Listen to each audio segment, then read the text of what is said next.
Shalom, saudara dan saudari yang terkasih dalam Tuhan kita Yesus Kristus. Marilah kita luangkan waktu beberapa menit untuk berkencan dengan Tuhan saat ini, agar dari hari ke hari kita semakin dekat dengan Tuhan, sehingga hidup kita semakin diberkati dan menjadi berkat. Bacaan dari surat kedua Rasul Paulus kepada jemaat di Korintus, bab 3 ayat 2. Kamu adalah surat pujian kami yang tertulis dalam hati kami, dan yang dikenal dan yang dapat dibaca oleh semua orang. Demikianlah sabda Tuhan, syukur kepada Allah.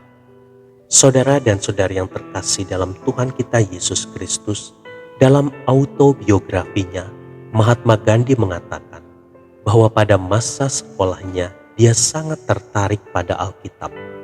Hatinya tersentuh secara mendalam ketika dia membaca Injil.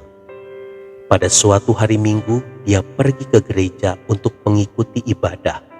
Tetapi ketika dia memasuki gereja, penyambut tamu di gereja menolak memberikan tempat duduk kepadanya dan menyarankan supaya dia pergi dan beribadat bersama-sama orangnya sendiri. Mahatma Gandhi meninggalkan tempat itu dan tidak mau kembali lagi.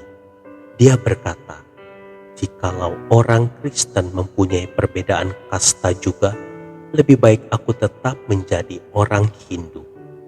Saudara dan saudari yang terkasih dalam Tuhan kita Yesus Kristus, terkadang tanpa kita sadari, perkataan dan perbuatan kita menjadi batu sandungan bagi orang lain untuk mengenal Yesus.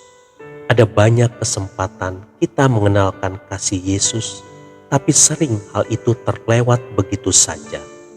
Sikap dan perkataan kasar terhadap pembantu atau supir, sikap cuek dan acuh tak acuh terhadap penderitaan tetangga kiri dan kanan, terkadang hal itu membuat mereka benci dengan kekristenan.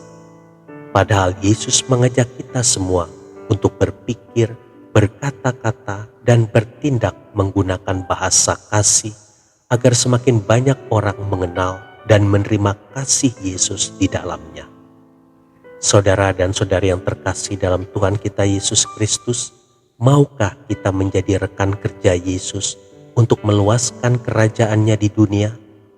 Kalau mau, marilah kita mengubah pikiran, perkataan, dan perbuatan kita menjadi bahasa kasih, sehingga kehadiran kita dapat menjadi kehadiran Yesus di dunia ini. Tuhan Yesus memberkati. Marilah kita berdoa dalam nama Bapa dan Putra dan Roh Kudus. Amin. Tuhan Yesus, ubah pikiranku, perkataanku, dan perbuatanku serupa dengan pikiran, perkataan, dan perbuatanmu sendiri dengan bahasa kasih, agar setiap orang yang bergaul dan berhubungan denganku setiap hari boleh mengenal dan merasakan kasih-Mu yang mengalir melalui kehidupanku, sehingga melalui kehadiranku semakin banyak jiwa kupersembahkan kepadamu. Amin. Dalam nama Bapa dan Putra dan Roh Kudus. Amin.